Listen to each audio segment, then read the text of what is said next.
Okay, this is the Fairfield Affordable Housing Committee meeting of Thursday, November 10th. We're meeting via Zoom again.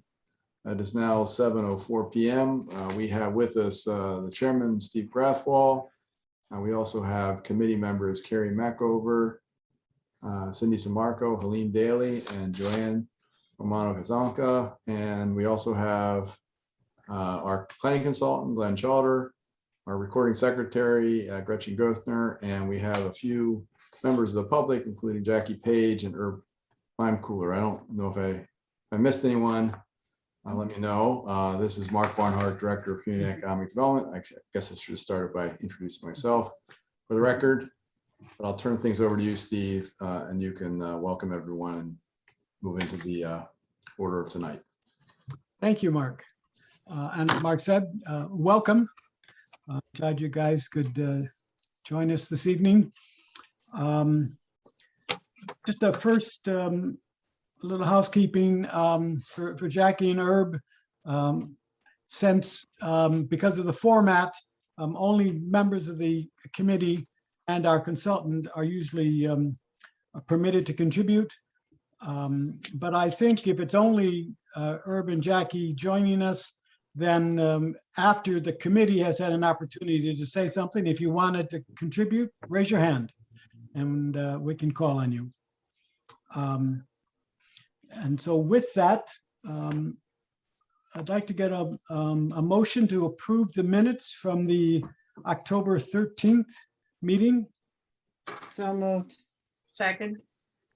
That was Joanne moved and Carrie second. Correct. Yes. Any discussion on the minutes, corrections, typos? So good. Gretchen and I did a good job this month. That's good. That's a good job. I'm giving Gretchen all the credit. And so those in favor, raise your hand, say aye. Aye. Those opposed, say nay. Any abstentions? The minutes are approved unanimously. Mark, let me ask, is there anything other than Glenn's presentation that we really have to do? Because I'd like to make sure that we have plenty of time for Glenn and his material. No, that is the featured attraction tonight. Okay. Well, then with that, Glenn, you're the featured attraction. Well, that's a little scary thought. Good evening, members of the committee. Commission.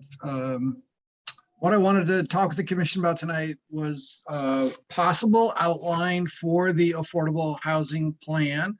I think we've talked through many of the different elements that would comprise the plan. Mark has been meeting with neighborhood groups, et cetera, to get input and feedback. We had our joint meeting with the Planning and Zoning Commission where we talked through some different concepts and strategies. And based on all of that input and feedback, I've put together a possible outline for the affordable housing plan. And I'd like to go through it and get comments and feedback. Because I think how we configure this plan is going to contribute significantly to its understanding, reception, and implementation. So that's sort of the goal here for tonight. The outline itself, it's 12 pages, which is Big.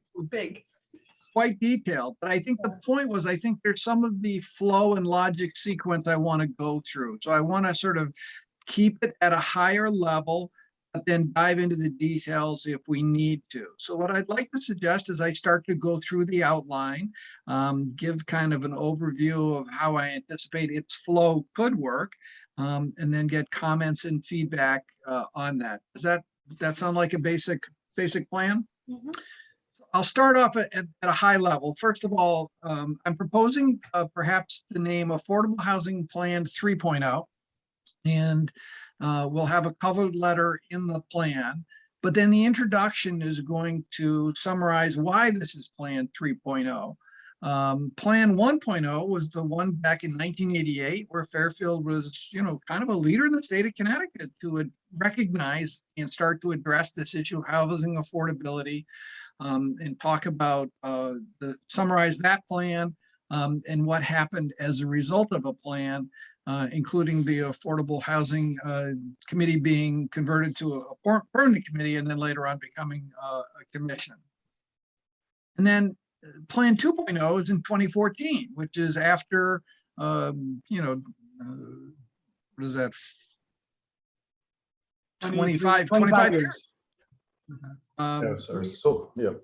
Undertook a revision to the plan to restate the reasons why we felt it was important to diversify our housing portfolio.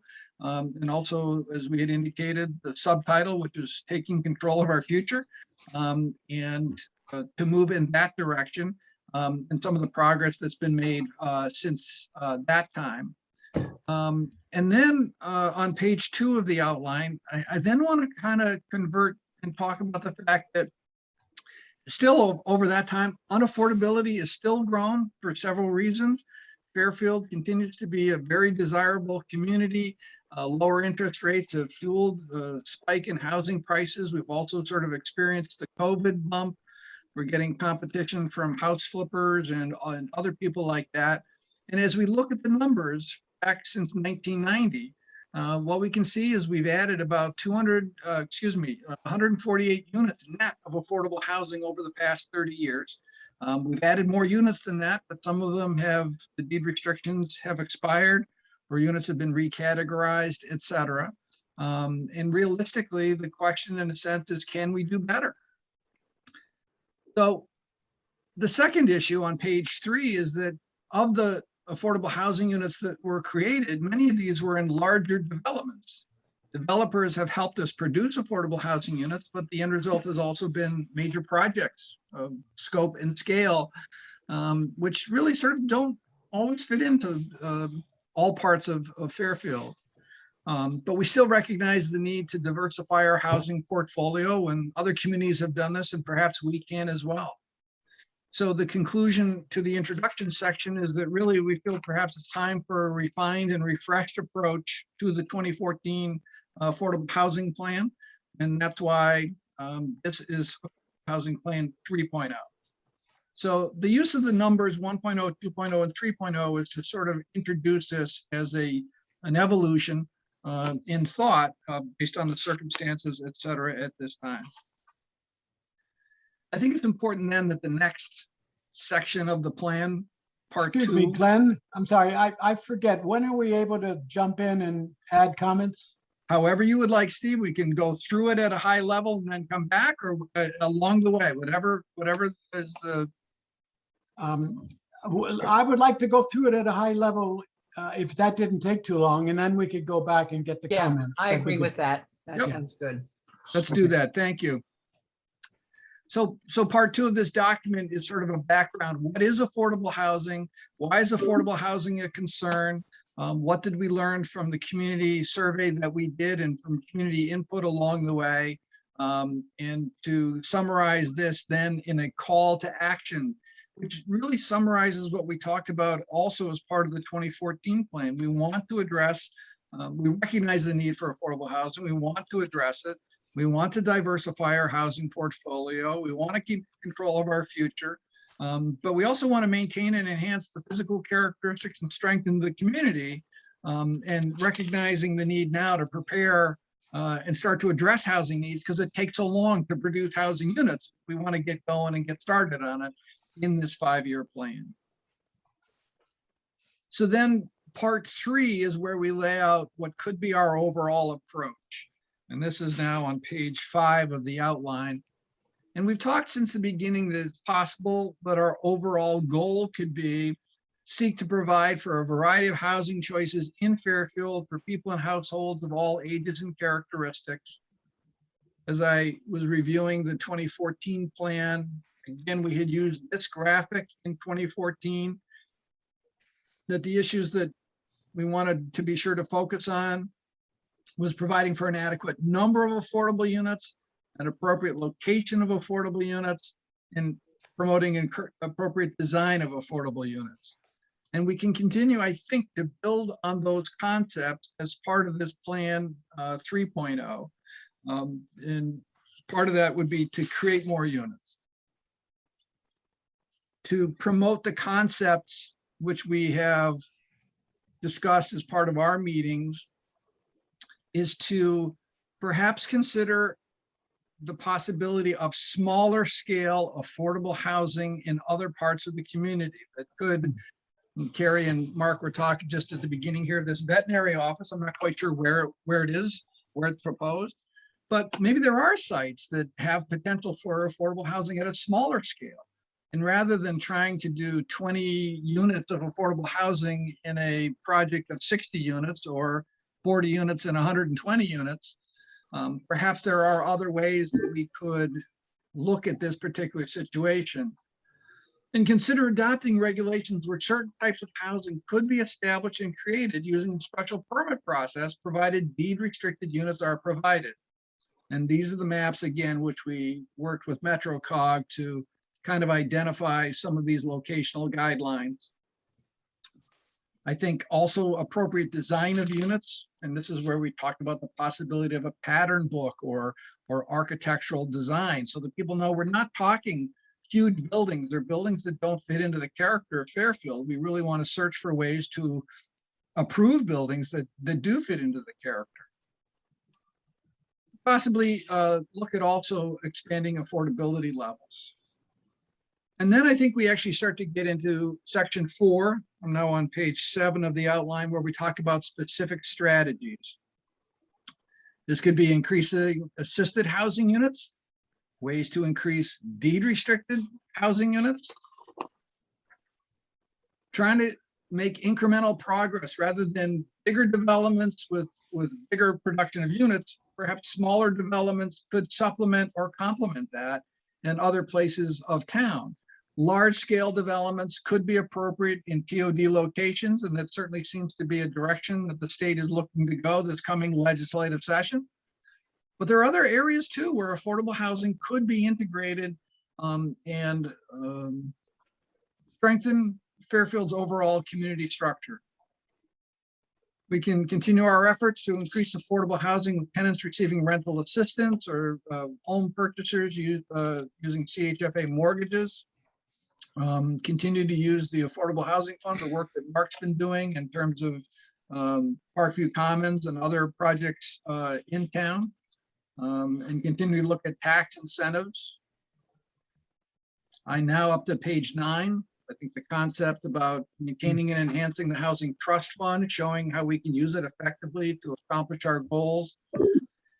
Perhaps continue efforts to obtain an exemption from 830G.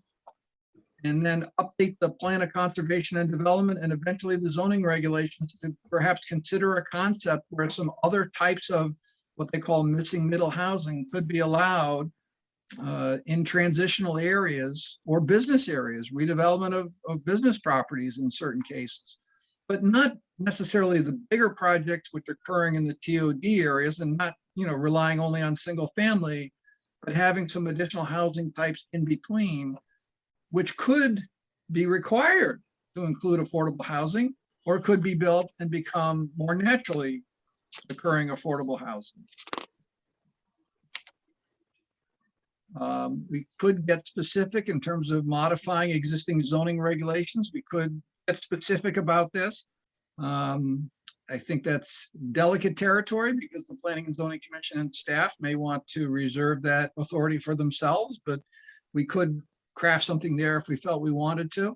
But we could include specific standards in terms of inclusionary zoning requirements or proactive zoning changes, including establishing a new overlay zone, not relying on our existing C zone or D zone, but actually creating or suggesting a new configuration or area.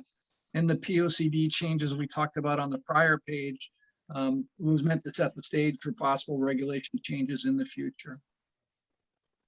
And on page 11, I think it's important for us to continue to partner with other organizations. I think the Housing Authority is a tremendous ally for us in terms of creating assisted housing in ways that can fit into the fabric of the community. I think Fairfield is lucky to have Operation Hope, and I think there's other organizations that we could work with as well, and try to find ways to produce affordable housing overall.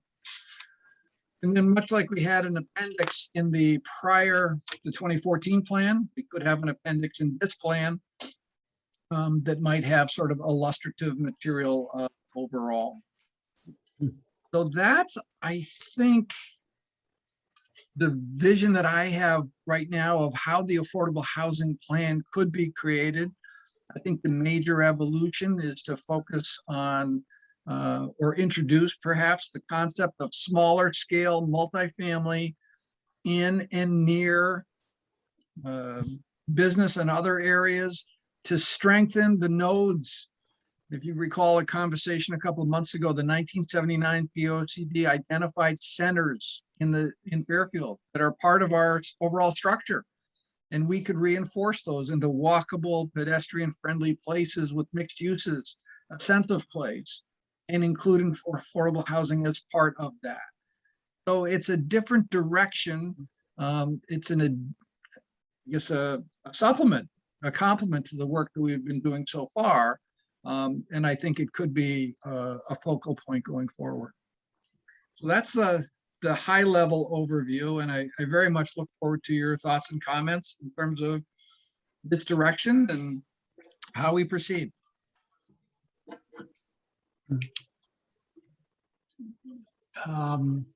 Anybody have any comments, questions? I think there needs to be a real hierarchy here of what we feel is most important. There's so much here, so much information here, so many good ideas that how do we develop the hierarchy of where we're going to concentrate our efforts? Are you talking about the goals? No, I'm Kelly? talking about the how we do it part.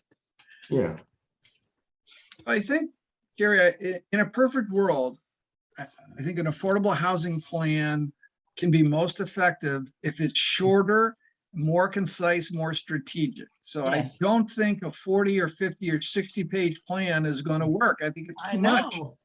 So I think the direction I'd like to go in is fewer pages, more visionary, but kind of punctuated with Yes. what we're doing and why in as few pages as possible. And I Right. know that's hard, That is but I something. think Yeah. if we believe in what the direction can be, I think we can explain it effectively. And hopefully the logic and wisdom in our words will guide other people. And therein lies the challenge. Yeah. I think the visuals are very important.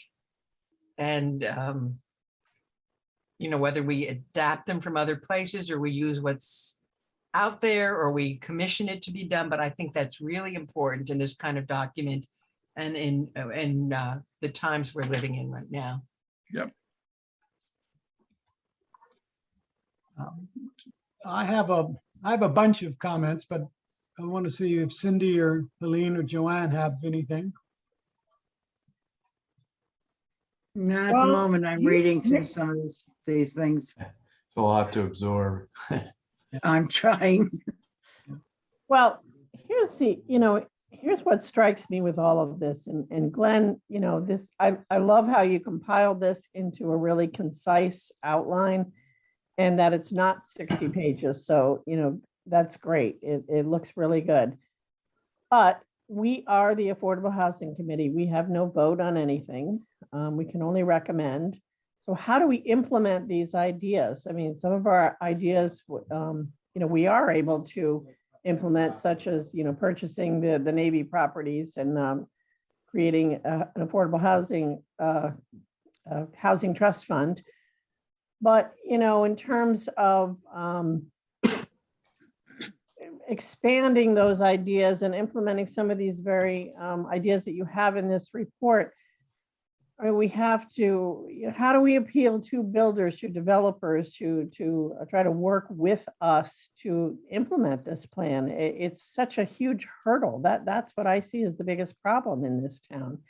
It's just, kind of fighting that big developer who wants to just come in and put those 830G buildings up with 120 units and maximize the profits. And how do we get past that? How do we implement some of these smaller little pocket neighborhoods that we've been talking about? So I think my thought is that until we get our moratorium or an exemption, which is hard for us to do. The exemption, I think, getting to 10% is not in the foreseeable future for us. The units being added, et cetera, are going to make that a challenge. On the other hand, Mark has shared a spreadsheet that shows how units have been added, that we are getting very close to a 4-year moratorium. And depending on how the pace of construction already either approved or on the books or in the works can get us a second moratorium. And so for those moratoriums, I think, are going to create a situation where the bigger projects won't be able to force themselves on Fairfield through the 830G application thing. But if we could modify the regulations to encourage creating walkable, pedestrian-friendly places with character and affordable housing, I think there's other situations where small developments and small developers can create units with it. And I think right now people see 830G and the large developments as impinging on Fairfield. And I'm wondering if there's perhaps a way for us to modify the discussion and dialogue to show that affordable housing in smaller developments can actually strengthen some of our neighborhoods, or reuse some of the commercial or other buildings that might have development potential or have vacant space, and create places with a sense of place. And then affordable housing doesn't become something people are opposed to, it becomes something people support. So that's really, I wanted to phrase that in the form of a question. I guess I'm asking whether the committee feels that that's a possibility. It sounds to me like it's a possibility if you start with housing trust funds as a way to either purchase some properties or create some sort of binder or some sort of ability where it gives us the ability to negotiate. But at the same time, as Helene said earlier, we don't really have any power. And this was brought up in a meeting several months ago, I believe, by, I think it was Carol, who said, you know, we don't have any vote. We don't have any power, really. And we haven't talked about that in any of these documents at all. Well, let me counter I'd like that. to offer a little counter perspective here, Oh. which is we have actually more power. The Affordable Housing Committee today has more power than it did in 2014.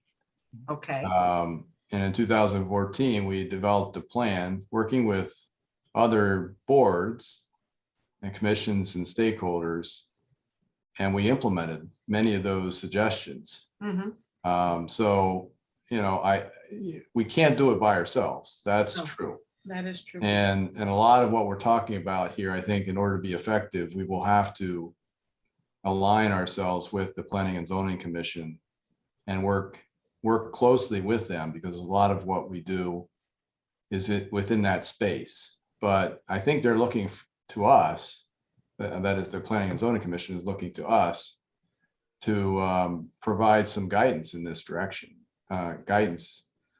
for them to pursue. So I think it is, Okay. we can't do it all by ourselves, but Yeah. I think we can do more than what we sometimes give ourselves credit. Yeah, let me add on to that, Mark, because I think it's very important for the committee to understand that we have been successful. I mean, this is a difficult environment that we're working in, affordable Mhm. housing. But as Mark said, we had 11 goals the last time, and we achieved, I think, 6 of them or 7 of them. And through education and advocacy and working with others, we can get a lot of stuff accomplished. Won't be easy, won't necessarily be quick, but we can get it done. I do have the sense too. I mean, Carrie, I think, brought up a point, and I like the flow of the document in terms of, you know, it's important to tell a story, right? To get anything done.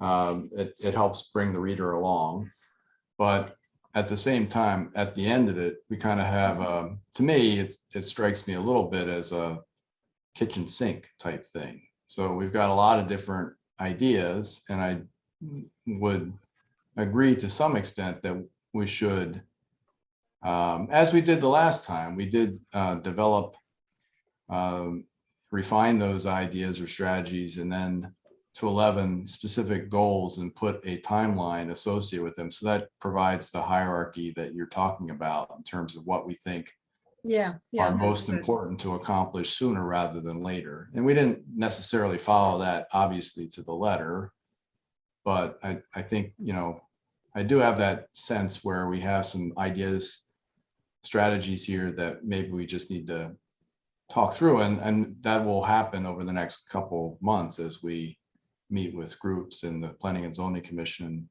That'll help us refine those goals a little bit further. Glenn, when you say modify regulations, can you explain that a little further? Are we talking about, easing zoning regulations, or are we talking about incentives to developers? I mean, I would just like you to explain what you meant when you said modifying regulations. Yeah, I think my thought is that the land use regulations themselves rest with the Planning and Zoning Commission. I thought there were a couple of comments in our joint meeting that was sort of informative. I think I got the sense from certain members that the fighting the 830G battle is a challenge, and that they wish there was a better sort of way to do this. I think there was a conversation where the chairman had observed that he thought that there could be ways to approach a smaller scale project, but he would want the commission still to have a special permit granting authority for that type of thing, so that, you know, they could do what they feel their job is in terms of making sure the development fits. So I think the idea could be that there could be regulation changes.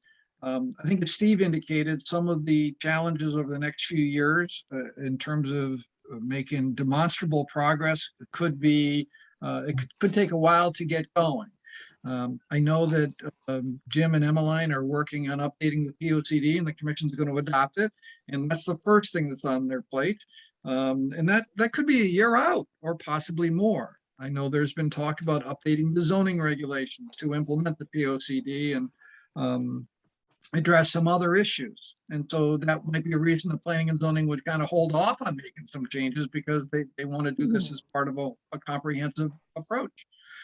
But I think if there were ways to modify, for example, zoning, or create an overlay zone that might extend out, you know, from business zones, another 100 or a couple of 100 feet from a business zone, and say, if you abut a business zone on a major street, even though you're in a residential zone, you could adaptively reuse your property for something else, provided it includes affordable housing.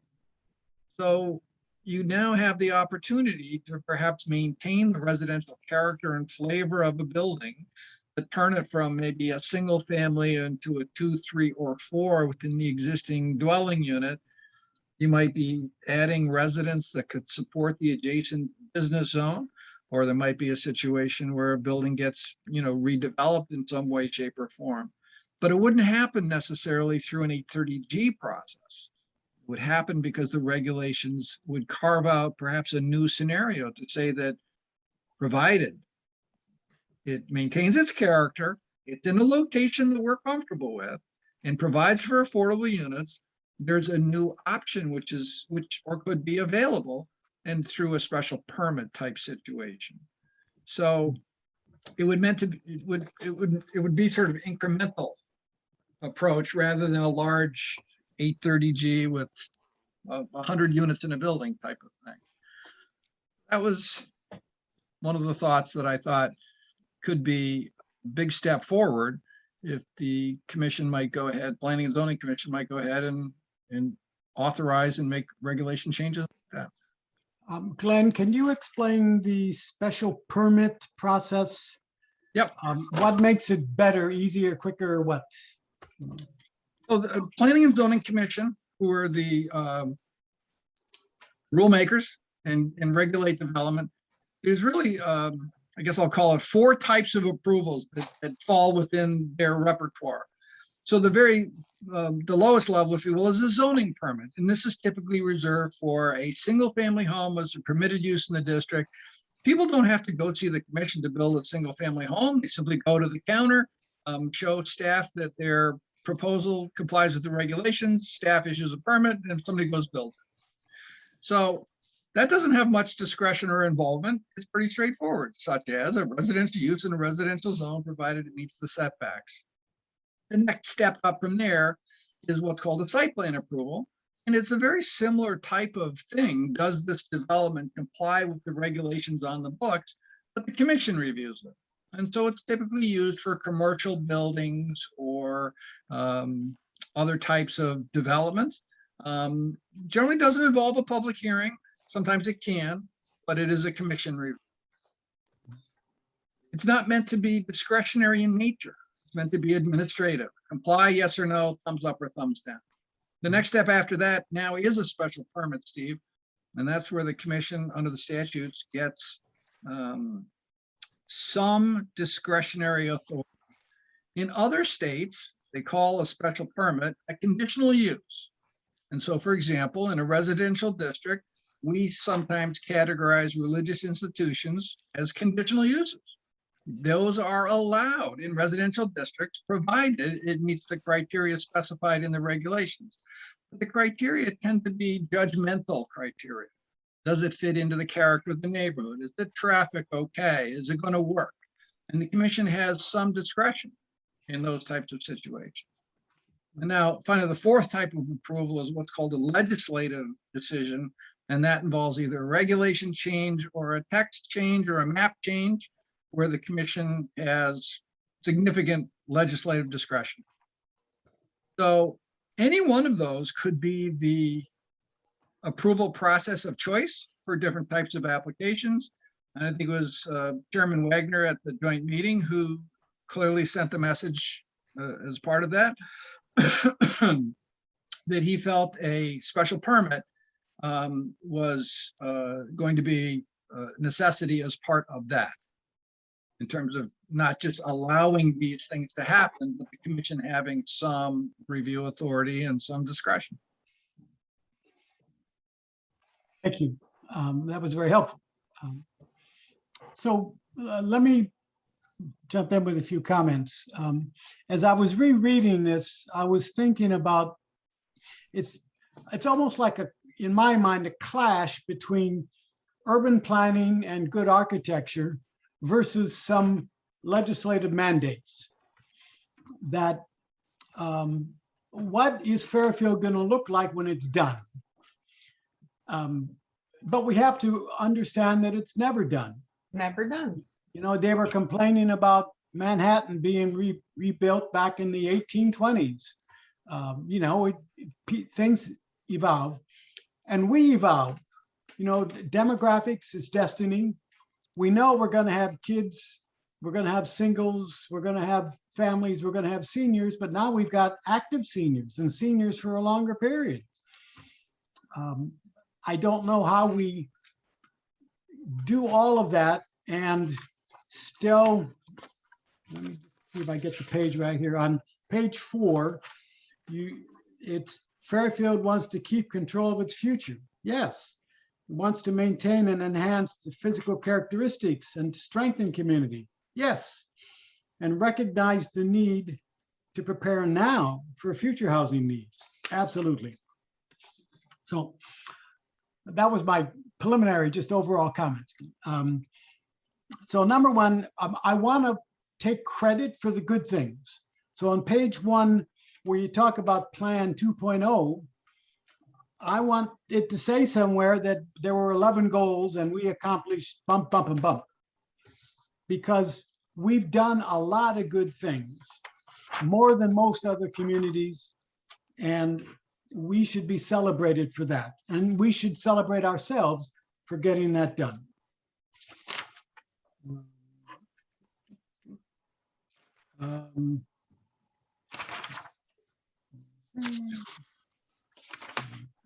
On page 5, I think you need one more Venn diagram in there, which is the type of units. So we've got the number and location and design. We need the type of units. What do you mean by type of units, Steve? Is, I mean, Oh, because the well- level of affordability, number of bedrooms, type No, that's of, okay. No, I was thinking more like singles. Duplex townhouse kind of thing, What was that, Carrie? a duplex or a townhouse or a three-family you're talking Yeah, about? all of that. Yeah. Yes. Yep. Bum, bum, ba-dum, bum, bum. Workforce housing, page 6, you didn't. That's basically what it is, 80% to 120. Isn't that almost the definition of workforce? it can be, I think. I'm still making my mind up, Steve, I think a little bit on that expression. I think that the most significant need is at 80% of AMI. Mhm. Those are the largest challenges for people. So I don't want to forget about workforce 80 to 120% of AMI, but I wouldn't want people to address 80 to 120% of AMI and forget about 80% below. So I'm not quite sure how big a focus we place on that, whether it's a major component of our work or it's a commentary or a suggestion for future action. But I think that the more significant needs are at the lower levels of affordability. Okay. Even lower than 80. Yeah, I mean, I think when you start getting to 50% AMI and below, it's pretty much got to involve state and federal funding. Right. And that really falls to the housing authority or other entities like that. The town can't really do that through a deed restricted type of approach. 60 even involves generally some sort of incentive. Yep. Because it's construction cost exceeds the value of the unit. So the only way you get there is by allowing additional market rates. So do you only cherry pick the 80%? And I don't know. I mean, this is part of the challenge. That's a And big so you- question, and especially now with things changing so fast in terms of the economies, what we heard today about inflation and how that's going to affect everything. Mhm. And I guess we're gonna have to stick with whatever HUD gives us as dates to use, but this is really a moving target. It always has been, Carrie. That's part of the challenge of this. Yeah, And moving you a know, little faster right now. I think. yes, yeah, no question. So Glenn, you had said that the construction cost exceeds the value. But as we've seen in New York City, where the construction cost was way high and did exceed value until the 40-year period ended. And then the resale value was much greater than the construction cost, and the affordable housing got flipped. And so I, for one, really want to focus on a longer affordability period. I like perpetuity, or as you say, the life of the structure or something, but also, I like the idea of buying local, buying some condos. You can usually get them cheaper than the cost of construction, and doesn't increase density, doesn't affect the neighborhood. It's already there. As you go through the whole process, Glenn, you're talking to other communities as well, and so I'm hoping that we find out what other towns in Connecticut are doing or recommending, and then we can steal all their best ideas. Mhm.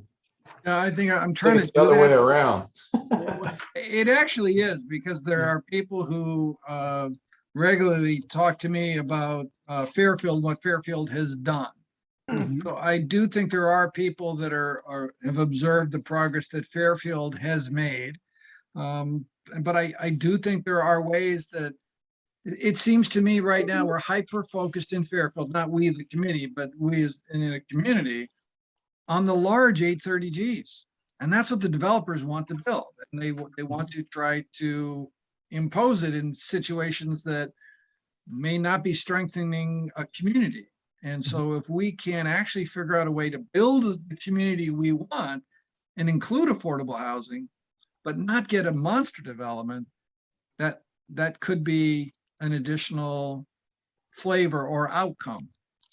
This is something that bothers, we almost have the perfect storm where we have lots of money going into residential development. And there's market demand for it, especially in communities like Fairfield. And we don't have a zoning construct in place to really guide developers to some other destination or outcome other than an 830G in a lot of instances to get a return on the investment, given the land costs that they have to, So when how do they're we purchasing the incentivize? property. So, I know we spent some time, and you've included it in here with the DRD regs, but that's one provision, because at one point in a not too distant past, we had allowed for additional density within the DRD zone that made projects viable, and gave another avenue for developers wanting to do a project, but not necessarily an 830G project. So some middle ground. But we also have my concern with the smaller affordable housing developments, unless we're figuring out ways in which we can leverage the existing property and maybe make better use out of that. The land cost in a lot of cases dictates what you're going to do on that site. And unless we're prepared to subsidize that cost by using the trust fund to purchase property like we've done, it's going to be very hard to, create affordable housing given this set of circumstances for smaller size developments, given the underlying cost of the land. That's what's driving a lot of this. Yeah, that's very true. So Mark and Glenn, would we recommend building apartments above strip centers on Black Rock Turnpike or above Bob's clothing store down on the Post Road? I think that would be a great idea for where the Chick-fil-A was proposed. I think that's a perfect place to put it. Commercial on the first floor and affordable housing on the second floor. Great spot. But Yes. maybe another restaurant wants to come into that site, assuming that decision last night holds. Or you could even have a restaurant on the first floor and still have affordable units on the second floor. And as long as it's not a, 4 or 5 story building. That's it. We looked at that as part of the TOD study downtown, for example. And, in order to redevelop properties and provide an incentive for somebody to reinvest in their property, you have to provide some return on that. And if you have an existing 2-story structure, you can't really replace that with a 2-story structure. It just won't work. So what is the optimal mix in order for the developer to get a reasonable return in order to do it, but not, undermine what we're trying to achieve in terms of what our downtown should look like. And so that's why they came back, our current regs do allow for 5-story, 50-foot buildings downtown, but they said, well, most people are focused on the number of stories as opposed to height. Try to keep it to 4 stories and keep the 50-foot. But if you do 4 stories, that provides enough return on that investment that it will make sense to do it.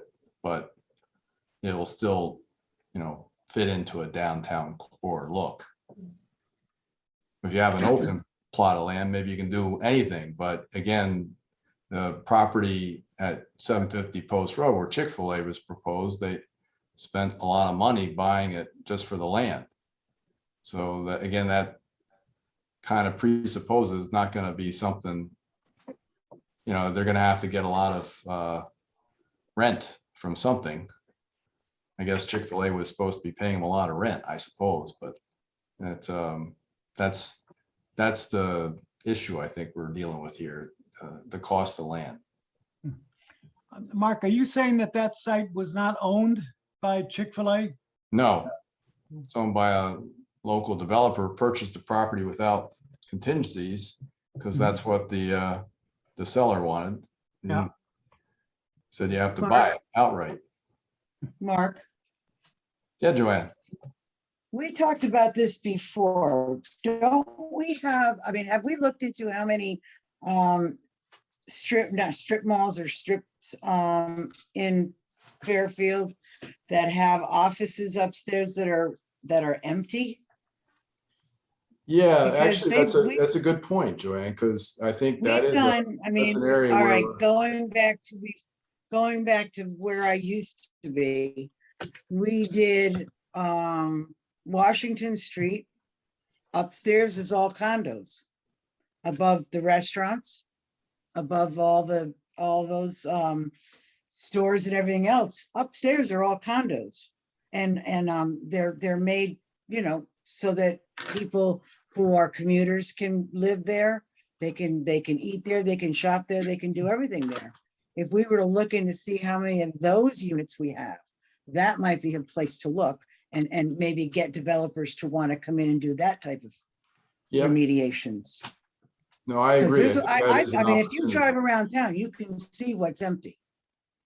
And, you know, with the economy the way it is, it's gonna stay empty unless something's proposed for it. Yeah. I think I that think is we tough. have a lot of really good ideas. And I think, you know, as Steve had said, we had these 11 goals that we had wanted to establish. Maybe we think about or start to think about what goals we want to establish as a committee going forward, so we can concentrate on, okay, this issue we want to take care of. Let's get a few people to work on this. And then, you know, kind of move forward. And then we determine like what's the most important, what we want to accomplish. And then just try to do that instead of, you know, we throw a lot of ideas out there and they're all good. But let's, you know, maybe think about focusing on how we actually get it done. Well, Well, do we you would want to have- go to the strategies? We Cindy? would have to incentivize builders to come in and do these things. We'd have to give them reason to do so. But see, that's a great idea. So maybe we should think, okay, how do we go about doing that? Tax don't have a lot of- incentives. You know, but how do you implement it? I mean, it's a great idea, but then the second part of it is, how do we implement it? Are we able to do that as a committee? Who, if we're not, who can do that for us? So let's take your good idea and go forward, you know, forward with it. Right, you'd have to bring it to the different committees that are involved with the zoning and everything else, bring our ideas to them, present them in a fashion where that would be that they would understand that having people living in these empty spaces is better than having empty buildings. Yeah, so we could set that as one of our goals. So if we set certain goals Yeah. and say, this is what we want to get done, we set a goal and then we try to move forward to implement it. So, you know, Right, I think it's an important a component here. We do have a program currently, and I've talked to a commercial property owner about this. So there is a mechanism currently in place. It just hasn't, and we would finance the residential rehab in exchange for a deed restriction for affordable units. that's a perfect way to go But about it. at the end of the day, he has to decide whether or not he wants to do that. So we don't have as much vacant commercial space as perhaps some folks think we do, because it's not as dire a situation as perhaps other communities, but it's around 10-12% on the commercial vacancy just overall. There's certain bumps up and down, but there's not huge blocks of space right now. So, but I do think it's a good strategy, because we do have some sites that would be a good candidate for that type of thing. And Yeah. maybe our toolkit's not robust enough, as Joanne points out. Maybe we need to look at other strategies that we can employ to incentivize people to do that. So I think it's a good one.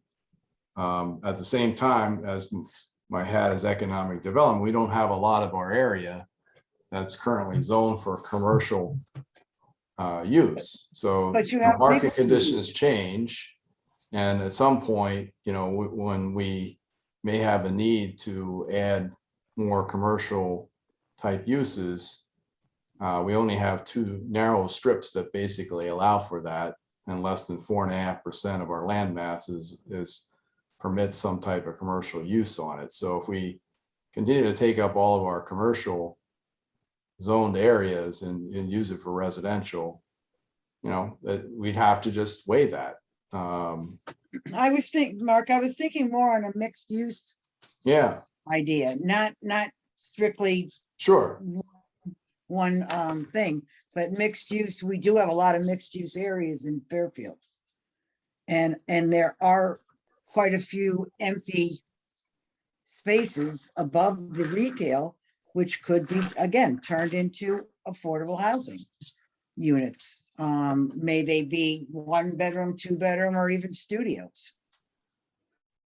They had down at, I don't know if you've ever been down to Washington Street in South Norfolk, but they have wonderful lofts down there. Oh, yeah. Yeah, it's really And nice what it's- they've done. Yeah, they're beautiful, absolutely beautiful.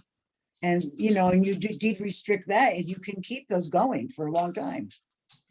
Especially bringing kids back from college, Yep. when they want to come back here after college, but they can't afford to buy a home, they can have a step up. I guess what I'm trying to figure out here is that in residential zones, we have concerns about affordable housing in residential districts. Again, because of character and the history of town. In the business districts, we're not quite sure whether or not a mixed use project might work, but the conversion of a business building to residential is something that I think Mark indicates might be cause for concern. And then what about the transitional areas in between? Are these areas that we could perhaps advocate for small expansion to the activities on a parcel of land if it serves a transitional use, like it's a mixed use building? Let's say it's 1 story of retail and maybe it's 1.5 stories of residential above that. It's a conversion of a property from a residential use to maybe it's a higher density residential use, or it's a mixed use with business on the first floor and residential above. But I think, that's likely to be something that's going to take some explaining for people to kind of wrap their heads around. It's such a very traditional neighborhood pattern, and we do see it existing in certain places here, but I don't know if people are going to be that much in favor of that. I think if it's done well, yes, maybe, particularly in areas where there's no local stores located, and you could have, I'm thinking of, is it Bethlehem, Connecticut? That is a beautiful market. That's something like that, neighborhood stores and residential and offices above it, but it really is gorgeous looking. It could work, but it wouldn't be easy. And yet you can see these places, old neighborhoods. Yep. So the challenge for us is Fairfield is land challenged. So the only way that people have been able to overcome the economics is building large scale projects in TOD areas under 830J. So they have approached the town or imposed upon the town with this type of development. Is that our future, or are there choices? Are there options? That's the problem. Are we a city or are we a town? I mean, it's not specifically defined, but loads of people are saying we're becoming Stamford or Norwalk and City. It is what Joanne is describing, is kind of that urban citifying, which a lot of people don't want to see. But If it's going to happen anyway, then we yeah, have it to does help. seem to be Well, happening. is there something we can do Yeah. to give another exit ramp for a developer? Developers need to make the projects. In order for them to do that, they have to make a return. So is there something we can do, understanding all these other variables that are outside of our control? But is there something we can do to give them some other option, as opposed to just, and in some locations, like in the downtown or around Fairfield Metro, maybe it makes sense to do, a 5-story building, Yeah, or a there it 4-story does. building, or a 3-story building. But, in these other parts of town, we don't want that. So what can we do to prevent that? What can we do that still allows properties to be people to reinvest in their properties and improve upon them, and developers to do what they do, but still do it in a scale that's sensitive to We the need, surroundings. So need to give them pattern books. We need to give them designs. We need to make it not a special permit in many instances, because a special permit is, well, we know what happens. I mean, everybody comes out and doesn't want it, but it seems to me if you can meet the standards in the zoning regs, whether it's an overlay zone or however, and it looks, you know, per our pattern book, and they've had some help from the town, that maybe it could work. hmm. And Carrie, do you allow that for larger structures? That could be part of the zoning regulations, that at a certain point, it has to go to a special permit, but if you're below a certain point, it doesn't. In other words, keep the smaller character, but allow more units within it. Some of our, Like the missing middle kind of concept could go without a special permit in some Yeah. areas. I think the special permit can be very daunting, although there would certainly need to be a public hearing on any zoning change or overlay zoning district that would be put in place. But then if they met the standards spelled out in there, it should be pretty much a site plan approval, I would think. You know, we haven't even talked about FAR, and I don't know if we want to go there or not, but Well, actually, I do think FAR is a key factor here, Carrie, because I Yeah. think, you know, if people felt that, you know, it was an unrestricted and there was no discretion, they would be very concerned. But I think if we're thinking about appropriate design, I consider the word design to include what Steve talked about earlier in terms of the type of units.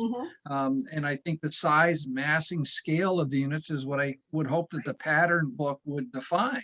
yeah, And perhaps it could be a building that mirrors some of the architectural forms that we already see in Fairfield. And so the issue is if somebody takes the, you know, the blank building or the blank house or something else like that, but replicates something like that, and it has, you know, Agreed. affordable units in it or multiple units, that could be. absolutely.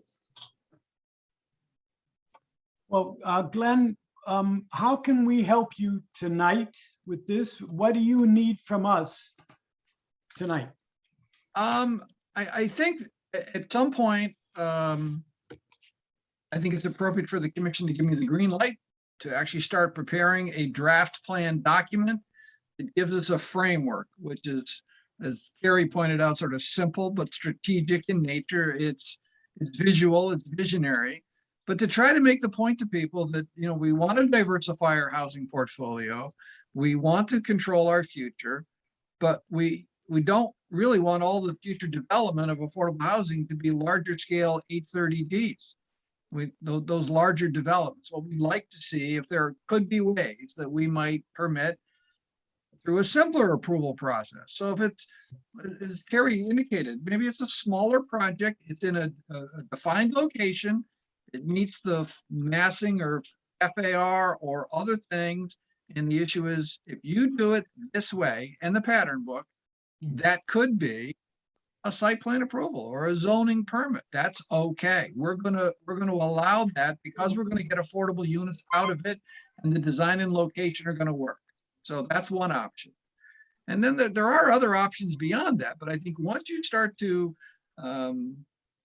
extend or expand the design of the units or their location, I think at that point in time, the Planning and Zoning Commission is going to say, wait, we really want to be seeing this through a special permit process.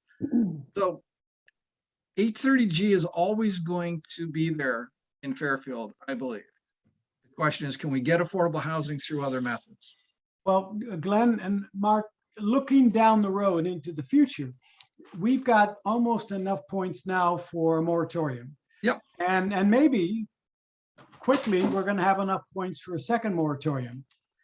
Can we ever have a third moratorium without large scale development? I don't see how we do that. We can't do enough 2 to 4 unit structures to cobble together the number of points that we would need. Am I wrong about that?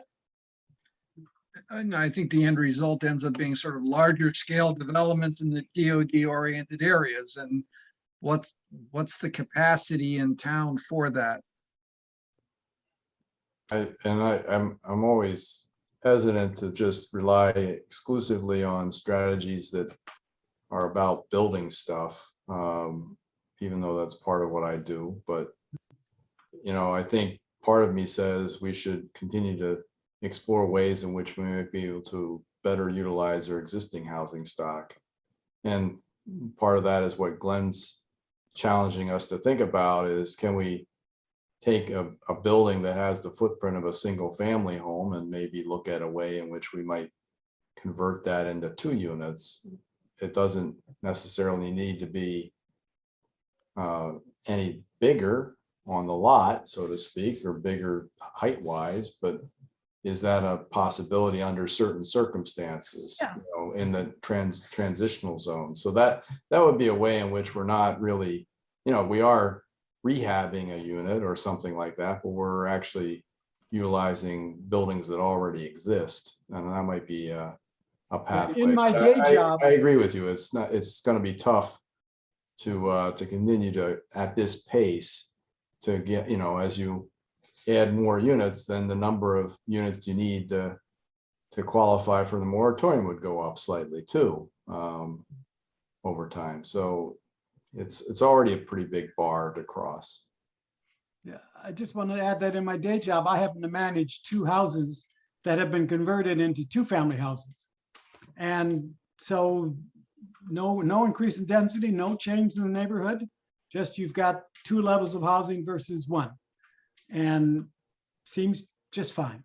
Was that in Fairfield? Did these No, happen? that's in Westport. Westport, okay. But let That me go back happens- to the, I'm sorry, That Julie. happens a lot, but people don't know about it because most of them are illegal.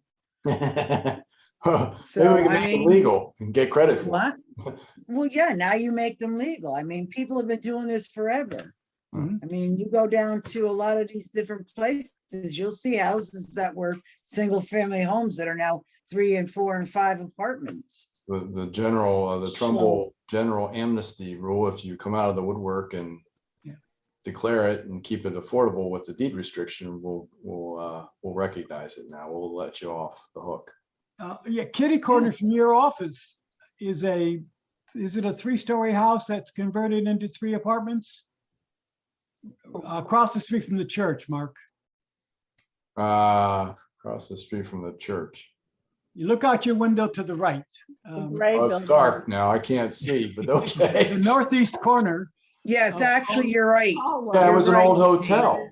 That's where the tea room is. It used to be a hotel. I mean, there was Is a it? No, hotel on the there. corner, I Yeah. think you're talking about, on the corner. Yeah, the one on the corner. It's kitty corner to your corner. Yeah, Yeah, it's on the corner of Old Post and Beach. right. Yeah. That was a hotel? A long time ago. Yeah, yeah.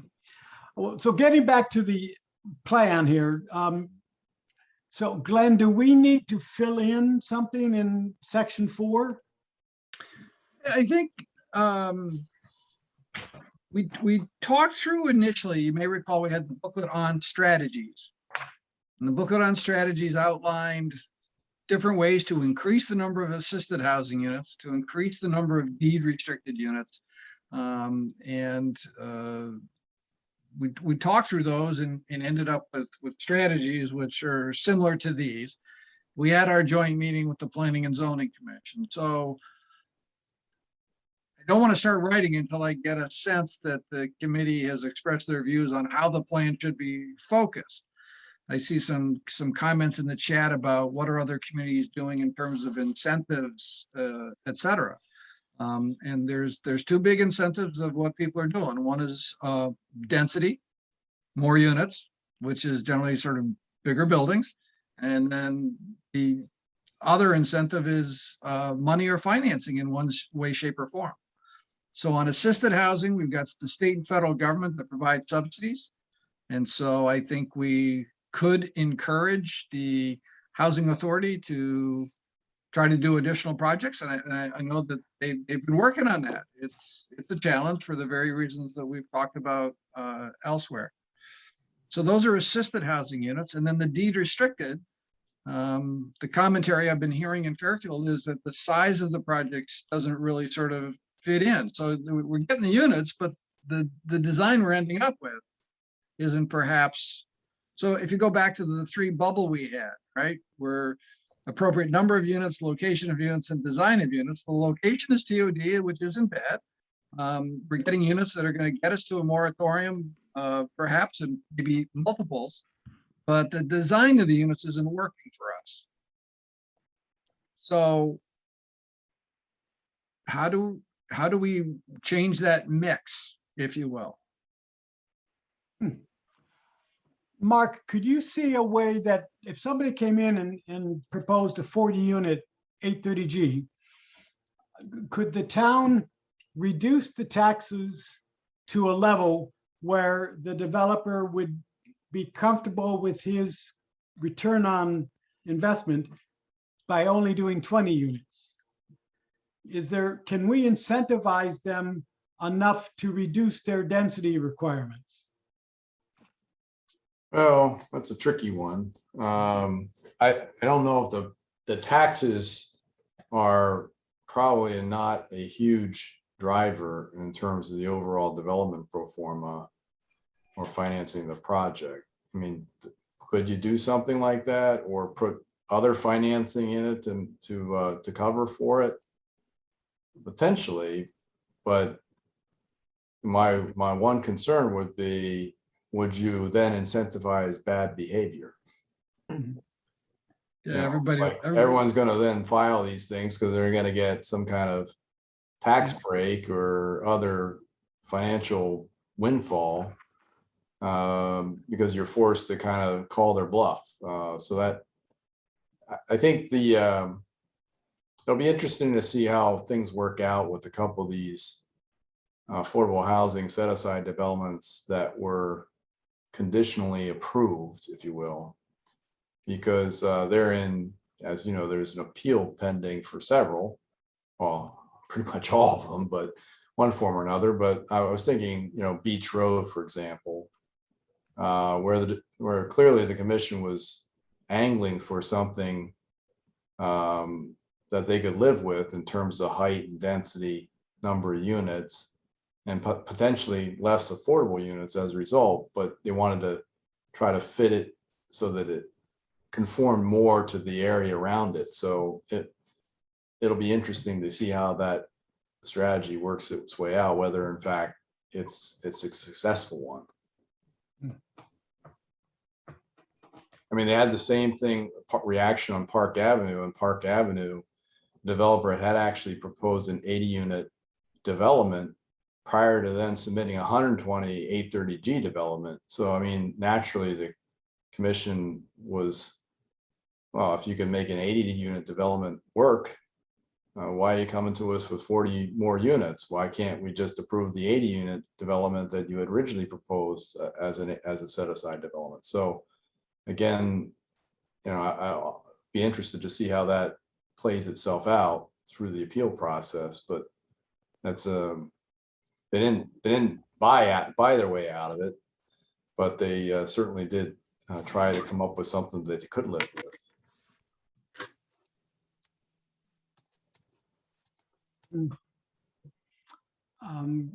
Glenn, anything more you need from us?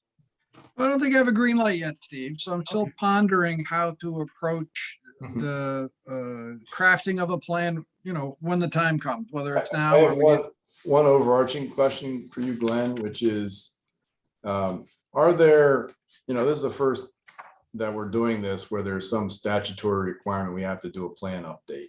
Yep. And does this outline conform to all the needed components that are part of this? I know the state doesn't always provide a lot of guidance in terms of this stuff, but memory serves, they were looking for some kind of needs assessment, gap analysis. We went through that process. Does that have to be incorporated or baked in somewhere along the line in terms of this report?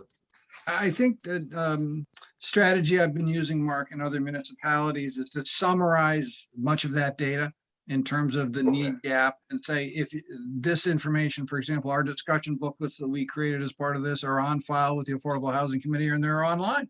So rather than create a 100-page document that repeats all of that information, I'm totally good with that approach. I just didn't know if we had to have like a page or paragraph that summarizes that to make sure that we meet across all the Ts and dot all the Is. So, I mean, I think I generally try to, Mark, because I think that if somebody moves into Fairfield a year or two from now and wants to catch up and read the plan, I think it's most useful if the plan contains the basic elements for the story, and then they can go and backfill additional information that we've used when and how they want it.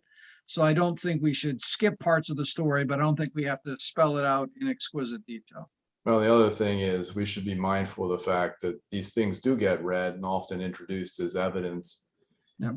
and applications that are not always of our own choosing. So we should be mindful of different audiences now and in the future using portions of this for their own purpose. Understood. And So here's speaking what, of that, Glenn, have you talked to the local land use attorneys?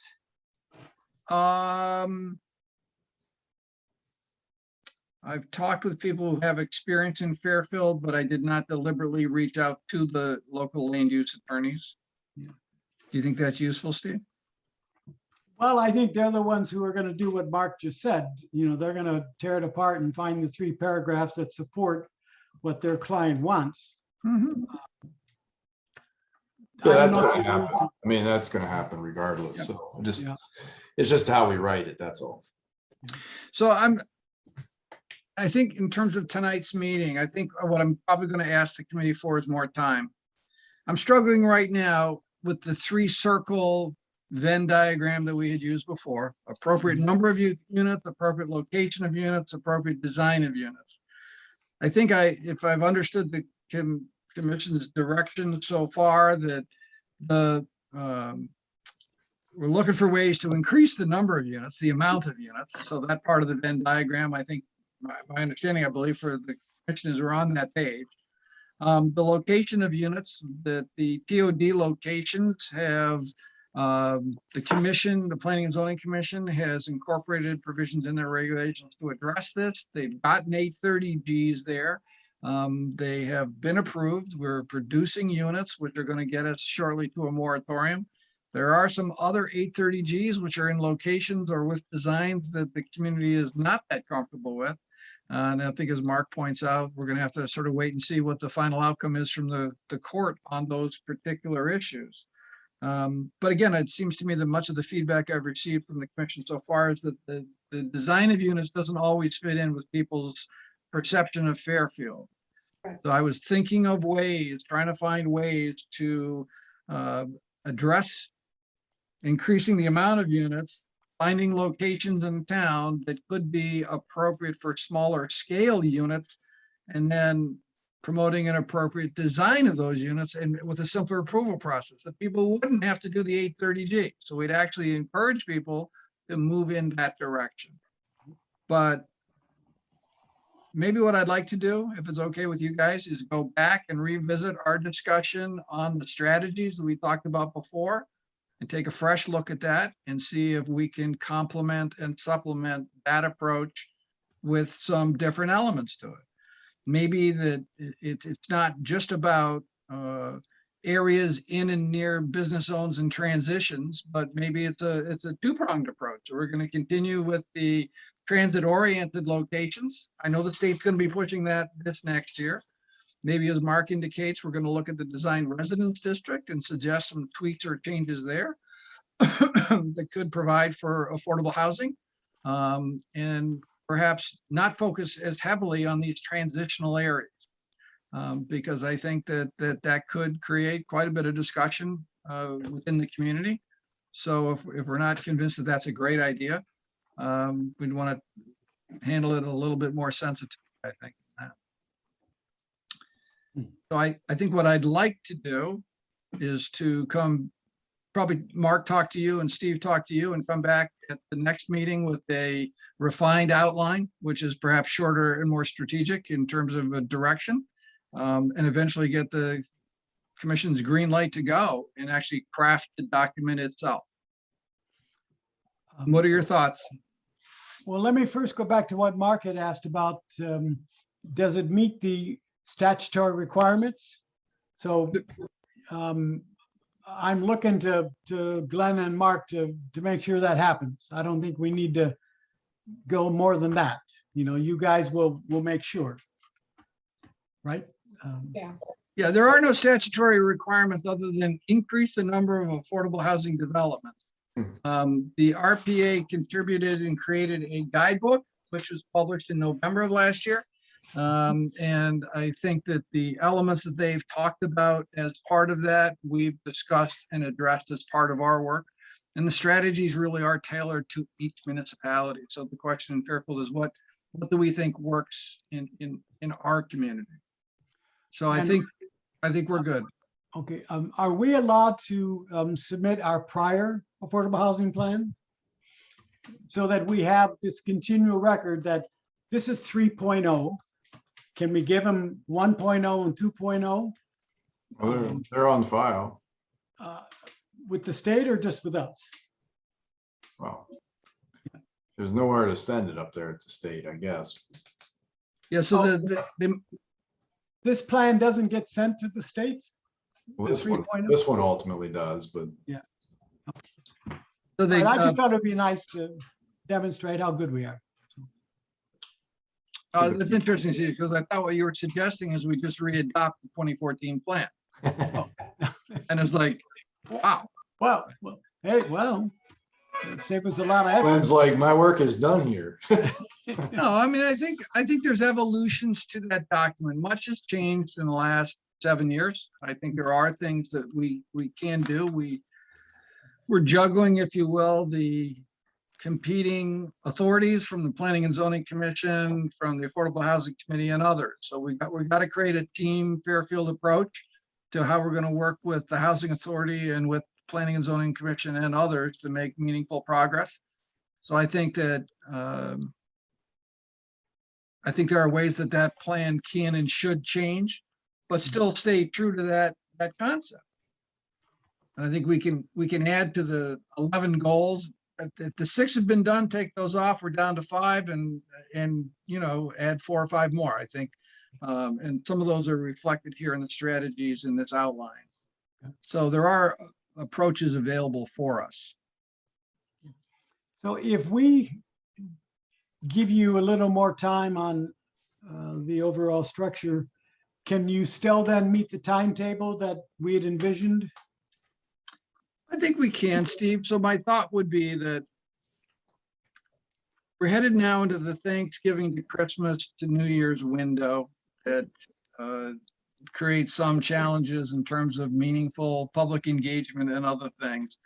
I think the steps that I see from here forward are to authorize the preparation of a plan, to receive it, review it, refine it to the point that we're comfortable with the directions in the plan, and then share it with the community with a public informational meeting. The last time that in the 2014 plan, I think the meeting that we had was at the Board of Ed building, was it, Mark, or something, where we had the people breaking into work groups with worksheets, et cetera. But some way to get meaningful public input and engagement as part of the effort, then refine it and then move towards adoption by June. So I would want to have a draft plan ready in around the first of the year in January, if you will, for our discussion and refinement, because I think that gives us time to conduct meaningful exercises, have meaningful discussions, and get it adopted on a timely basis. I would not want to go beyond that. That sounds good to me. Just one question, if it's due in June, I believe. June 1. If we don't get it done until August 1, what happens?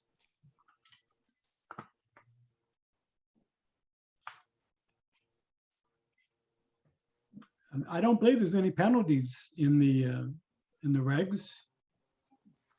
And I'm not suggesting we do that. I just want to know if we get close to the deadline, do we get an extension? You know? I don't believe there will be any extension to the June 1 date. Yeah. The reason I'm hemming and hawing a little bit is that with Public Act 2129, there were a couple of provisions in there that I just would like to have an opportunity to go back and review. Yeah. One of which is that they changed the provision in terms of where the plan needs to go at the state, and it now Mhm. needs to go to OPM rather than it used to be Department of Housing was Mhm. what it was when the act was first passed, but it's changed to OPM. So I'm not sure what the OPM provisions are. And a POCD, if your POCD is not in on time, you are ineligible for state discretionary grants. I do not believe that they have kicked that language over to the Affordable Housing Plan, Mhm. but I just want to make sure. As part of Public Act 21-29, they also established a Connecticut Committee on Growth and something or other. Yeah. Which is part of their work is a statewide pattern book, which could be useful to us, but also part of their work is evaluating municipal compliance with preparation of 830J plans. Hmm. So there may not be any repercussions that we're aware of today, but their report is due by January 1 of 2022. So in the next couple of months, there could be a material change on that. So I guess the short answer to your question, Steve, is I don't know. I don't think that there are, but I don't know. Okay. Well, we need to keep track of that because if there is any, then we've got to make sure we do not miss the deadline. I would encourage us I to don't work. see why we should miss the deadline. I would agree. Yeah. I think we should move Okay. purposely towards that, and I think that we You can do know, it. 3.0 doesn't have to be the end of the story either. We can have a 3.5 at some point if Yeah. we miss something. 3.0. Rushed Yeah. at the Yep. June No, I deadline. agree. Okay, I agree. I think, so we're at a decision point here, and it really depends on the comfort of the commission. I think there's two decisions that could be on the table tonight for the commission's possible consideration. One of which is allow me to go back, revisit the materials that we've had, the policies, make sure I understand the commission's directive from before and come back to you with a refined outline for authorization at the December meeting. And then I would craft the plan over the holidays. The other option, which is a possibility, is the commission says to me, Glenn, you've heard our comments and feedback. Go ahead and do that. In the meantime, craft the plan and come back to us with it, and we'll refine it from there. How would the commission like to proceed? Well, I would like number one, Carrie, Cindy, Helene, Joanne. Want to refine the outline and then come back? Yeah, I mean, but- is anything in the first bunch of pages going to change? It's really the strategies that's the meat of this. I like them too. And you can start writing the first part because it's really then the pivot to what we're going to do about it, right? That we're having some discussion about what we're going to do about it. Yep. And I think there is a common agreement on a lot of different things here. I wrote down a number of things there people voiced, and I think they can fit in some of the buckets you already have, Glenn, but there's other things that we haven't really spent a lot of time on that we think that could be controversial. I think we need to spend more time on to discuss, but there are pieces that I think we can do right now. Yeah, I think I can craft those pieces. I think on the strategies, I think Carrie had indicated very earlier in the meeting that keeping it simple and straightforward in terms of its presentation. So rather than have, I think Steve called it a kitchen sink at the end, I was recognizing the strategies that were in the 2014 plan, but I think to actually group them differently and put them together so that there's a more concise, organization of thought in terms of strategy, so they tie together, will make it appear more strategic and less like a kitchen sink. And I think by me going back and looking at the strategies book that we had talked about before in the comments there, I can refine that for our meeting in December. Sound like a plan? Sounds like a plan. Does to me, yeah. Wow, Helene too. I don't know. Helene just made my day. I got 2 thumbs up from Helene. So that's good. I have made note of people's chat comments. I appreciate those. I thought some of those were good, and I will incorporate that into my thinking as we go forward. All right. Before we end this section of the meeting, Herb, do you have any comments? I don't want to put you on the spot, but you usually do have some good comments. Sure. I just wanted to say, I mean, I think the plan is really great. And my concern really has just been, how do we convey some of these, and maybe I'm getting beyond the scope of the plan, but how do we convey some of these concepts by showing examples or adding additional color that really enable us to get off the ball in conjunction with planning and zoning. I mean, I think these are this is just a toolkit of wonderful ideas. And I didn't really understand, I think like Mark, why we needed to go back and make significant changes. I think maybe there is need for us to maybe better understand how some of these incentives might work. How some of the special permit process, some of these tools might actually work in practice, because certainly planning and zoning will want to understand those. But I think this is just a wonderful plan. Herb, I'm glad you spoke up, because I think you give me a couple of just thoughts in there about how to present this effectively with sort of examples of each. You may recall from the 2014 plan that we used blue boxes throughout to describe what other communities were doing in some of these areas. And it was meant to be an illustrative side note. So it didn't address the main point, but it illustrated. And I think the issue is, if we can get more strategic, as was recommended, but then use sort of little side box examples of what other communities are doing, or how this could plan out, or even the different levels of planning and zoning approval, so that people understand these are the choices or the avenues that are available to us. 830G is the one that we actually have the least control over.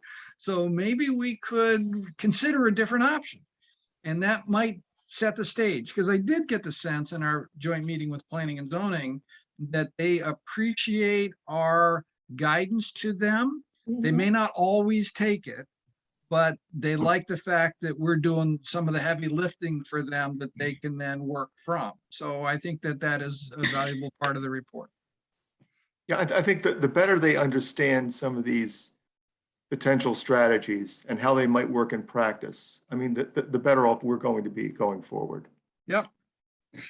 Good Thank you, Herb. observation. Thanks, Herb.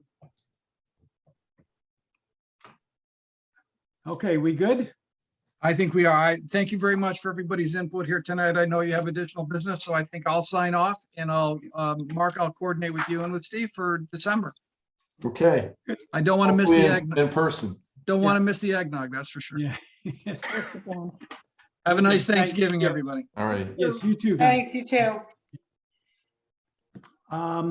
Okay, next on, first of all, thank you guys for that discussion. I think it was helpful. Parkview Commons update. We're kind of in a holding pattern. So we have purchased 4 properties, 3 of which are occupied and paying rent for a period of time. I think the next step really is, I've talked to the 2 owners on the one side, both of whom are interested in selling, but their timing is such that they're not that interested right now. So I think, again, we may want to put out the RFQ, RFI for developers, indicating those properties for which we have site control and those in which we anticipate having site control at the point in time, sometime next year. So we haven't right now, as you know, we haven't tapped into the monies that we're authorized to borrow. But that does give us an avenue if something should suddenly pop up and we want to take advantage of it. And I'm thinking there's one other property that we've been monitoring that's in default, has been in bankruptcy and came out of bankruptcy. So now, I've had some conversations with the attorney for the court and indicated our interest in the property and ways in which we might be able to satisfy the lien holder.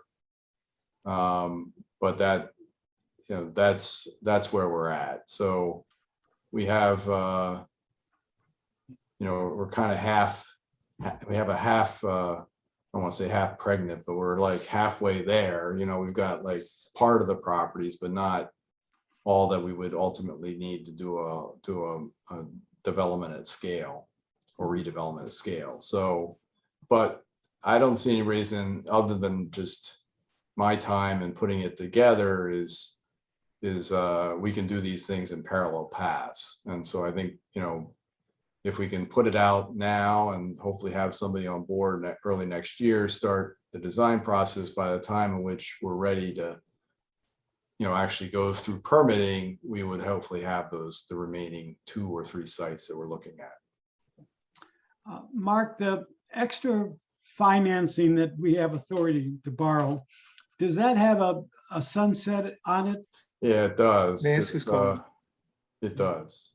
Oh, I'm gonna pull Herb's on put him on mute. Yes, Yeah. I'm involved in a meeting right. Sure. Thank you for that. So when you do this, you have authority and it rolls over for a period of time, and it's a fairly finite period of time. So I do need to talk to the finance department about that.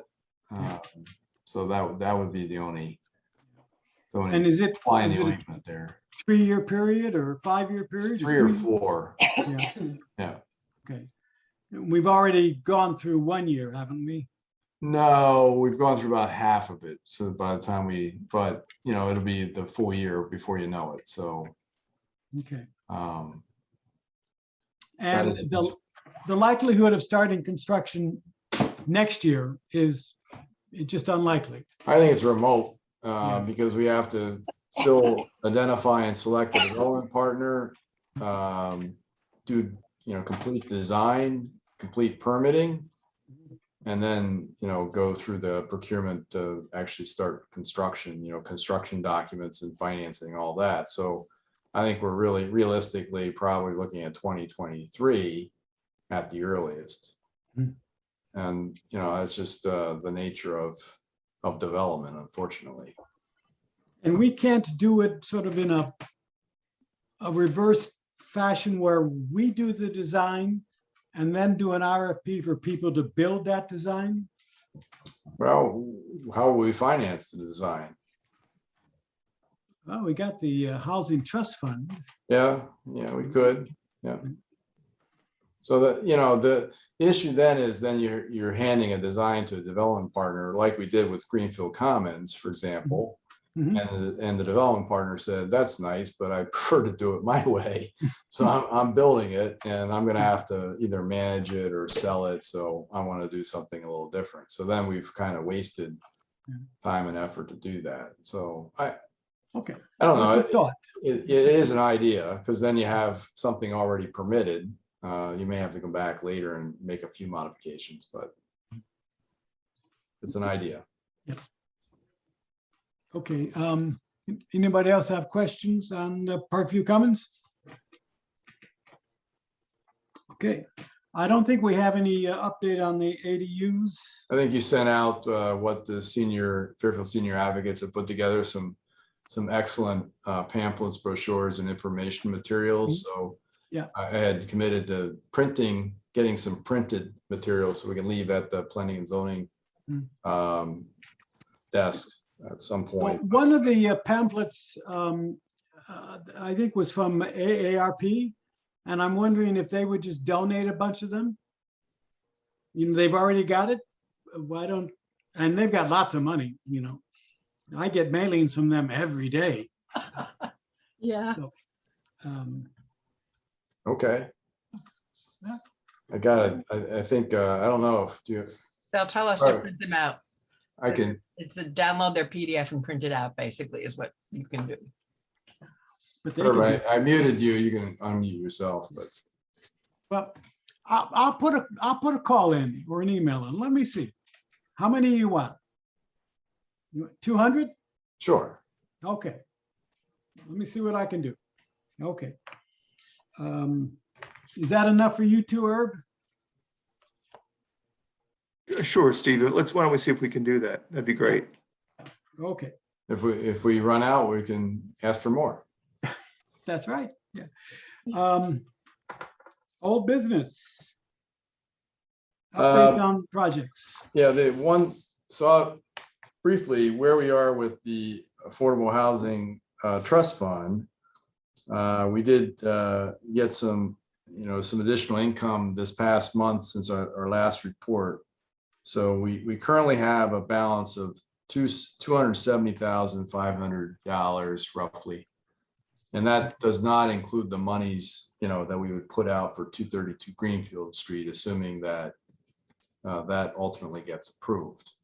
Sorry, you said we've got 270 or so, 7502, but we have to spend 230 for 230. Greenfield. right? So we'll have 40,000 left as of this month. If we took my that out, that's committed.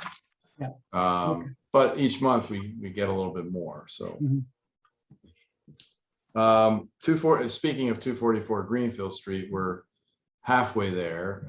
So, this board obviously considered and favorably recommended it. The Parks and Rec Commission considered our request to dedicate a portion of the property next door, about a half acre, for affordable housing purposes, and they agreed to do that. Good. Went to Planning and Zoning last night. Mhm. And Planning and Zoning favorably recommended it to the Board of Selectmen. And I'll be at the Board of Selectmen on Monday. So we have 3 approvals to date, all favorable. And we're going to the Board of Selectmen on the 15th, and then hopefully, if that's approved, then to the RTM and their meeting in December.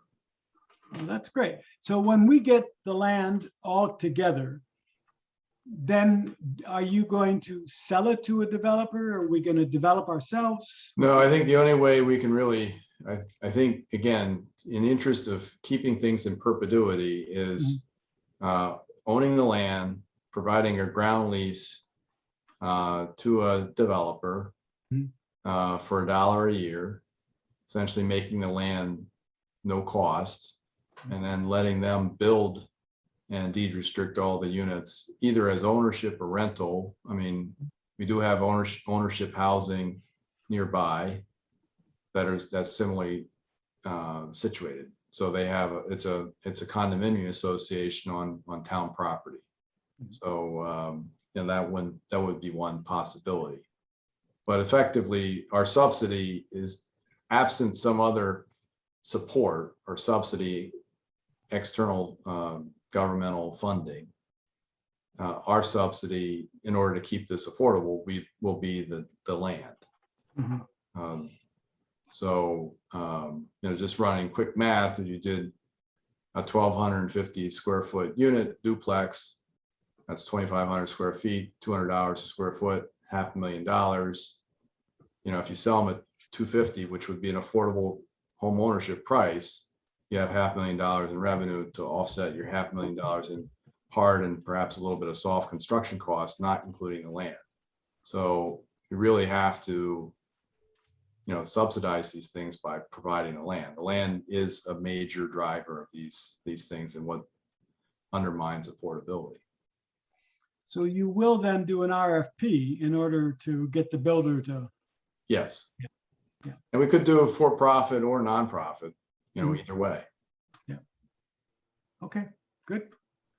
And do you need anybody to come with you to RTM or?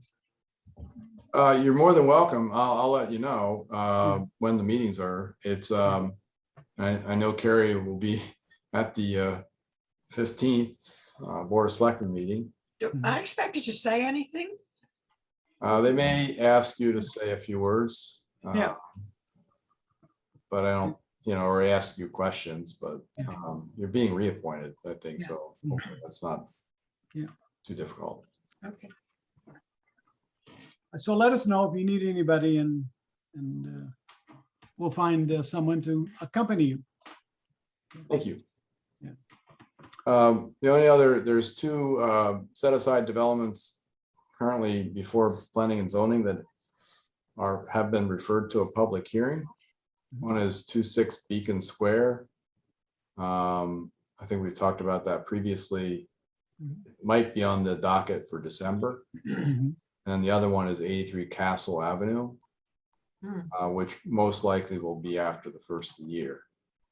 So I will let you know once the meeting notice comes out, when those public hearings are being offered. You did not send out another list of the points. I can, but it hasn't changed since our last report from a month ago. And how big are the Beacon and Castle projects?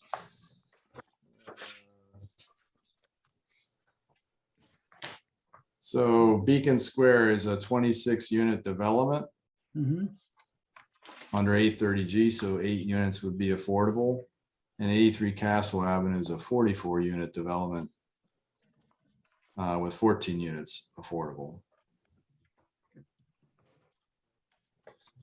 You- Yeah, the Beacon Square, if those familiar with that neighborhood, it's pretty densely developed already. Pretty small, and a lot of multifamily units there already. Small, narrow roads and windy, so not the most ideal location. Just quickly, Mark, updates on Thorpe Street, High Street, Bronson Road, and Mill Hill Terrace? Well, Thorpe Street is on the market, has been on the market, but now actively on the market because the Jewish Home is no longer partnering with Cinto to develop the property. Mhm. So we have talked to a couple of folks that are looking at the site. Mhm. So that's Thorpe Street. Bronson Road, I talked to Jim Went earlier today, and there's been really no movement. The developer has had the right to pull a building permit since the Supreme Court ruled against us in that application. He's currently suing the town and Planning and Zoning Commission for some sort of thing, but has not, despite all the protestations that he's interested in affordable housing development, lifted a finger to pull a building permit on the site. And that's been over a year and a half, possibly 2 years at this point. What was the other one you had? High Street and Mill Hill Terrace?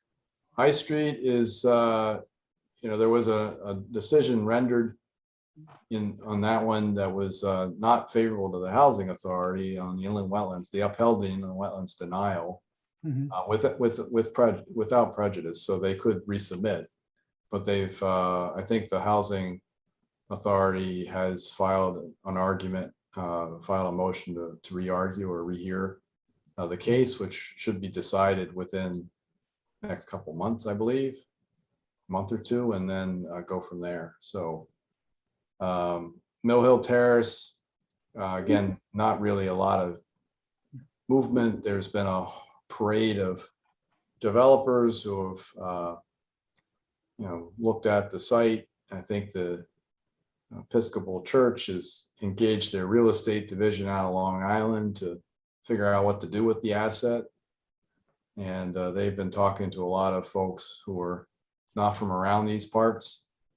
That so we spent some time educating them as to what the zoning currently allows and disabusing them of certain other notions as to how they might go about developing the site. So it's it doesn't appear like we're anywhere close there. I did see a new Lexus Harrison's op-ed in the Patch, and I agree wholeheartedly. It would be great to come up with a compromise if you can only identify all the folks who you're negotiating with at this point. So that's been an elusive process. It's pretty clear that the church is one party, that's okay, and the town's another. But then, when it comes to making sure you're hearing the interest of the neighborhood, that's a little bit more of not a cohesive group. I think at some point we'll hear what the church has in mind, and then I guess we'll have to take it from there. But it's just in a state of suspended animation at the moment. Okay, And then we still have Bureau Street, which the Housing Authority has asked for some money from the state through their ARPA dollars to acquire that property and do a fairly modest scale set aside development on the former St. Anne-Marie's convent and school site, which would be a good location for it. But there's looking for some money for that. So speaking of that, the $1.5 trillion infrastructure bill, what kind of money is Fairfield going to get, and can we use it for housing? I don't know. Yeah. Yeah. Because I think sewers, water for housing, that would be an infrastructure.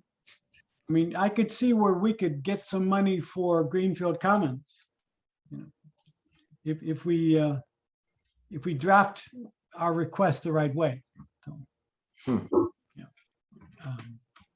Just a thought. Okay. I mean, Park Commons, right? Parkview Commons, yeah. I'm sorry, yeah. New business? Anybody have any new business?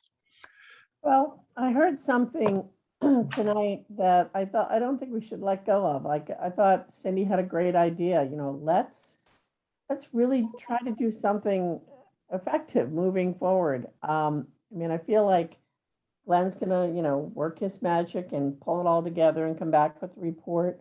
Obviously, we rely on Mark for so many of the behind the scenes things that are going on. And, you know, how can we as a committee really be effective in how the town is being developed? And I think Cindy and Joanne had great ideas tonight. You know, let's see, and Herb too, let's see what other towns are doing. Let's reach out and start exploring how we can incentivize developers. And I think all it's going to take is for us to have one prototype of, you know, maybe a mixed use type of development with, it's not nearly the scale and the size of what we're seeing with 90, 120 units, but just something like that. And that's a success, and we get a developer who's interested in doing that. We get it done, we move forward. And then from there, it's an example. Look, this is what we can do. Let's keep moving forward with that kind of idea. And that's just the, you know, the mixed use area. And of course, there's plenty of other examples too, but it's just something that we can do as a committee. And I like Cindy and Joanne's idea. Those are good points, Celine. And hopefully we'll have something more to tear into next month as we celebrate the holidays. We could, you know, I routinely do searches. I'm sure you do as well. And we certainly could do that. Committee members might unearth, you know, information from other places you visited or know of that would illuminate some of these things. You know, Carrie's done some of that over time. So any of those ideas are welcome. I beg and borrow a lot from, you know, sometimes out of state. Massachusetts has a great toolbox that, you know, Connecticut really should take a look at and duplicate, because it provides a lot of good information to groups like this as to how to do things like some of the strategies we've been talking about. So, but you may find others. So I think the more folks that are out there scouring the internet or talking to different people, maybe we'll come up with some other great examples that we can use to inform our work. So I'd welcome any and all of those things. If you find something that really looks interesting and says, hey, you know, I found this, and it doesn't even have to be in Connecticut, because Connecticut sometimes is not always the most progressive in some of those areas, but maybe other places you come across and you can find examples. Let's do that. I think that's a good idea. And Mark, weren't we going to look around town here in Fairfield and maybe get some pictures of Yeah, we were. family? Yeah, we wanted to get a design design book, but it would be good to use examples of good design or what people think are good examples of good design here from Fairfield. So I think that, or, I mean, you could, if you're in another place, I mean, Joanne's talked about her experience down in Norwalk. You know, we can certainly use the illustrations. If you find something that we should be looking to duplicate, I think that would be great too. So there's a couple, you know, action items we can do for this month. Mark, Yeah. I was just looking through some stuff on the internet. Interesting article in the Hour from, trying to look at the date on this. Hold on, I'll tell you. Dang. What's the date? April 18th.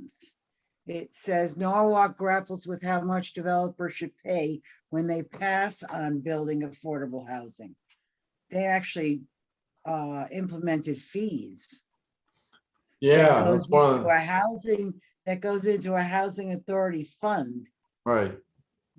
So, So this is beyond, I think Norwalk and Stanford both have options where developers, if they're building units, they can pay a fee.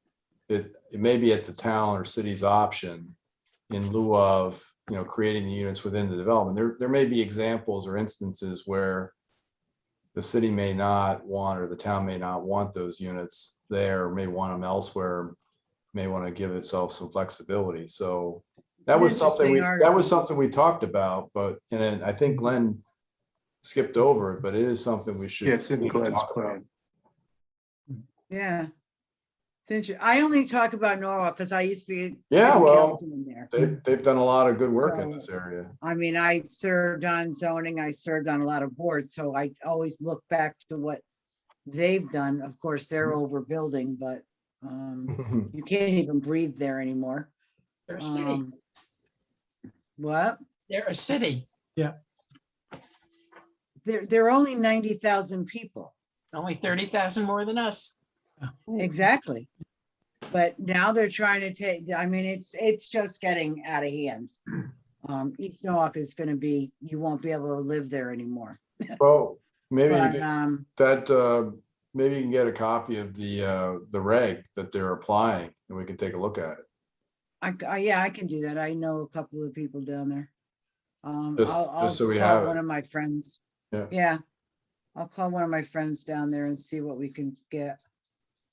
But I just thought this article, I always look, while we're talking, I'm looking for stuff on the internet that would One of many. go along with what we're talking about. Right, This just happened to pop up, so. Yeah. Anyway, but I'll see what I can get and see what the regs are. Cool. Okay, I know, I'll call Adam. That's what I'll do. So, all right, just a thought. It's a good one. thank you, Joanne. Good one. So that's it. I think we're done for this evening. Oh, right on time. Good job. December meeting is on the 8th, is it? I think. I believe so. And, you know, if we need to, we need to have some place that has dual format. I'm sure we can arrange for one because it's a Mhm. small enough group. Yeah, But it would be nice to see everyone before the Yeah. year's out. So I think we should try to do that for our December meeting. someplace like the library, but they, I Yeah. have to check to see what the options are, but Yeah. we may not be meeting in our usual Old Town Hall Mhm. second floor conference room, because I know that is not Yeah. technologically advanced. okay. Well, good. I'd like that very much. And as I said, eggnog's on me. And Cool. maybe a cookie too. We look forward to the cookies and the chocolate. There you go. Hey, guys, thanks. Have a good night and a good Thanksgiving. Bye, Thanks, you everybody. too. Yeah. Bye, Motion everyone. to adjourn. Bye, good night. Bye. By unanimous acclaim, we've adjourned.